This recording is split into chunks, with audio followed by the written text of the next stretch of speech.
Once there were two shofars, Shofy and Blowfy. Shofy was long and thin. He had a high, beautiful voice. When he was blown, his tekiah sounded like this.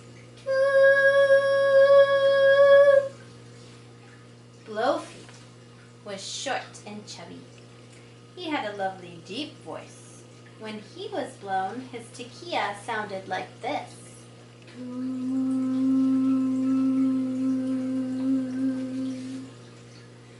One thing that Shofy and Blowfy each wanted more than anything else in the world.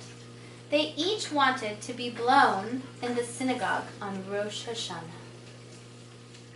Every year, Rabbi Goodman would choose either Shofy or Blowfy for that special mitzvah.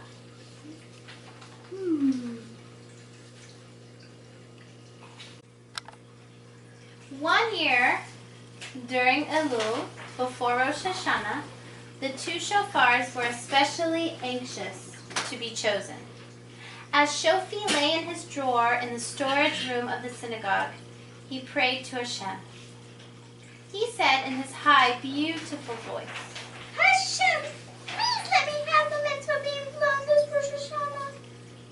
And Shofy would practice his tekiah and shevarim and teruah and tekiah gedolah for hours. Tekiah, shevarim, teruah, tekiah gedolah.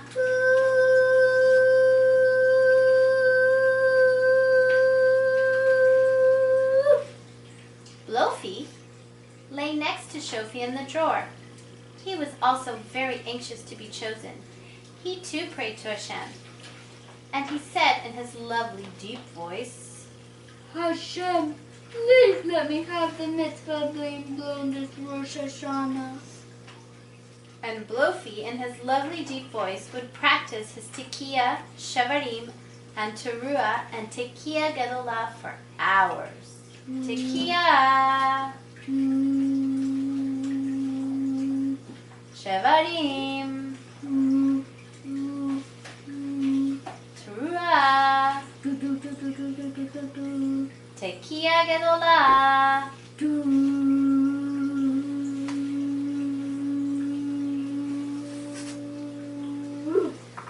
Every day except for Shabbat, Shofy and Blowfy practiced.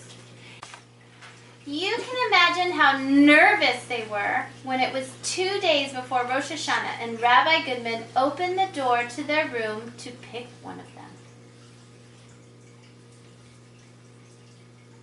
Each one wanted the mitzvah of being blown on Rosh Hashana. Each one would try his best to impress Rabbi Goodman. But at the same time, each one felt a twinge of sadness in his heart that his friend might have to spend Rosh Hashana in the drawer alone and disappointed. Rabbi Goodman decided to blow Shofy first.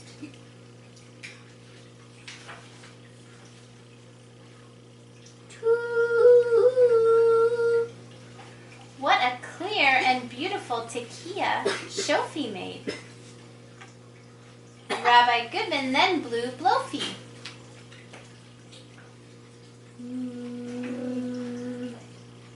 Blowfy's tekiah was also very clear and beautiful.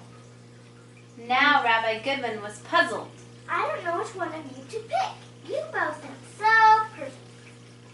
Rabbi Goodman stood thinking for a few minutes.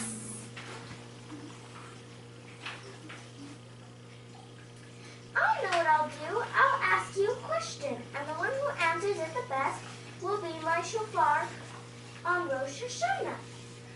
Shofy and Blowfy quivered from excitement, anxiously awaiting Rabbi Goodman's question. Rabbi Goodman said to Shofy, Shofy, if I choose you, what are you going to be thinking about as you are being blown? With each shofar blast, I'm going to be thinking, Hashem is King, Hashem is King, Hashem is King of the whole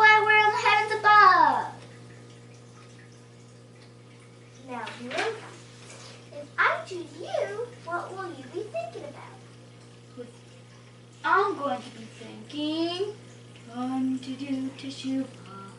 Time to do teshuvah. Time to say I'm sorry and I'll be good. For a moment, Rabbi Goodman stood speechless. He was so surprised by Shofy and Blowfy's wonderful answers. Which shofar do you think Rabbi Goodman picked? Both. Finally, Rabbi Goodman said, "You both have such wonderful thoughts. I've decided to take both of you to synagogue on Rosh Hashana. Shofy, I'm going to use you on the first day. And Blowfy, I'm going to use you on the second day." Shofy and Blowfy were so excited, they jumped for joy. The first day of Rosh Hashana came, and something very strange happened in synagogue. Shofy blew the most beautiful tekiah and shevarim and teruah and tekiah gedolah you've ever heard. At the same time, though, the people praying seemed to hear something else.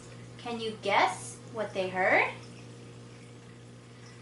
The people thought they heard Shofy's beautiful high voice singing, "Hashem is king! Hashem is king! Hashem is king in the whole wide world, the heavens above!" Everyone looked at his neighbor in surprise. No one said anything because you're not allowed to talk while praying, but everyone could see from the look in his neighbor's eyes that they had heard the same thing. The second day of Rosh Hashana came. Now it was Blowfy's turn to have the mitzvah of being blown. Blowfy's deep voice was better than ever as he blew the tekiah sound and the shevarim sound and the teruah sound and finally the tekiah gedolah. A strange thing happened though. Can you guess what it was? What? I don't know. The people thought they heard Blowfy's lovely deep voice singing. Time to do teshuvah. Time to do teshuvah. Time to say I'm sorry and I'll be good. The people in the synagogue listened to Blowfy and they all decided that they would do teshuvah. 2. I'm sorry for not sharing my Lego, sister. Do you forgive me? Sure. I want to tell you something. I'm sorry for bossing you around. It's okay. I forgive you. When Hashem sees that we all remember He is King and we all do teshuvah, He blesses us with a good year. You can imagine what kind of year the people in Rabbi Goodman's synagogue were blessed with. For Shofy and Blowfy, there was an extra special blessing. They would get to live in a drawer of the Aron Kodesh rather than in the storage room. How thrilled Shofy and Blowfy were to live in the drawer right below the Aron Kodesh. Now they would be able to listen to the Torah when it was being read, and they would be able to pray with the people in the synagogue too. And just as you say Modani in the morning to thank Hashem for waking up, Shofy and Blowfy made up their own special Modani because they were fortunate enough to wake up every morning in a synagogue very close to the Sefrei Torah. Thank you, Hashem, for letting us live next to the